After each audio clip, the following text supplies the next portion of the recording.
જય શ્રી કૃષ્ણ, સ્વાગત છે તમારું આરબી ઠાકોર કુકિંગ ચેનલમાં। તો આજે આપણે બનાવીશું ચીકુનો હલવો। એના માટે મેં અહીંયા લઈ લીધું છે ઘી, ચીકુ। અહીંયા મેં 250 ગ્રામ ચીકુને છાલ ઉતારીને આ રીતે ઝીણા કટ કરી લીધા છે। 4 ચમચી ખાંડ લીધી છે, બદામ લીધી છે, દ્રાક્ષ લીધી છે અને સૂજી લીધી છે, જે આપણે જોઈશે એટલી વાપરીશું। અને ઘી લીધું છે, એ પણ આપણને જરૂર પ્રમાણે આપણે વાપરશું।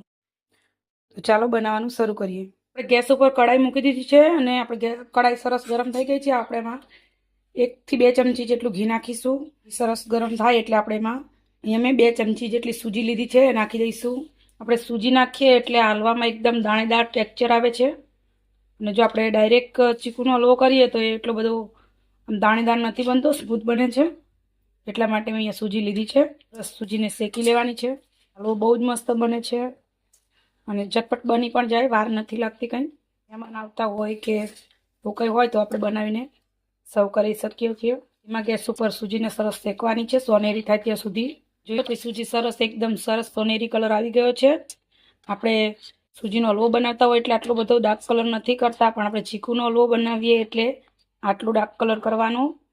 હવે આપણે ખાંડ નાખી દઈશું। અહીંયા મેં એવું પાણી લીધું છે, એ નાખી દઈશું। શકો છો આપણે પાણી થોડું એવું નાખ્યું જેથી કરીને સૂજીમાં કચાશ ના રહે, કેમ કે ચીકુ આપણે અંદર પાણી હોય ચીકુની અંદર, એટલે આપણે પાણી વધારે નથી નાખવાનું, પણ થોડું એવું નાખવાનું જેથી કરીને સૂજીની અંદર ચીકાશ ના રહે। અને ખાંડની અંદર જ મેં એક ઇલાયચીને સરસ વાટી અને નાખી દીધી હતી। જોઈ શકો છો કેટલો એકદમ મસ્ત આ રીતે ડાર્ક સોનેરી કલર આવ્યો છે। ચીકુ કટ કરીને રાખ્યા છે, એ નાખી દઈશું, મિક્સ કરશું। ચીકુ પીસીને નાખવા હોય તો પીસીને પણ નાખી શકો છો, પણ મેં અહીંયા ટુકડા કર્યા છે અને આપણે આ રીતે અંદર તાવીતો કરીશું એટલે સરસ ટુકડા ઝીણા થઈ જશે। છો આપણે બધા સરસ ચીકુને આ રીતે ઝીણા કરી લીધા છે। આ રીતે આપણે તાવીતાથી દબાવીએ એટલે આસાનીથી ઝીણા થઈ જાય અને આપણો હલવો તૈયાર છે। આપણે ઉપરથી કાજુ બદામ નાખી દઈશું। પસંદનું કોઈ પણ ડ્રાયફ્રૂટ તમે નાખી શકો છો।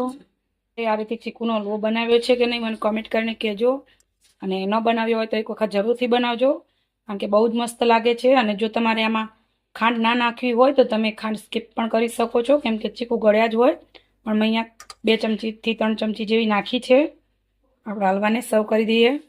તૈયાર છે એકદમ ટેસ્ટી એવો ચીકુનો હલવો। તો તમે ક્યારેય આ રીતે ચીકુનો હલવો બનાવ્યો છે કે નહીં? ન બનાવ્યો હોય તો એક વખત આ રીતે જરૂરથી બનાવજો। અને જો તમને મારી રેસીપી ગમતી હોય તો લાઇક, શેર ને સબસ્ક્રાઈબ કરવાનું ભૂલતા નહીં। આવજો ને જય શ્રી કૃષ્ણ।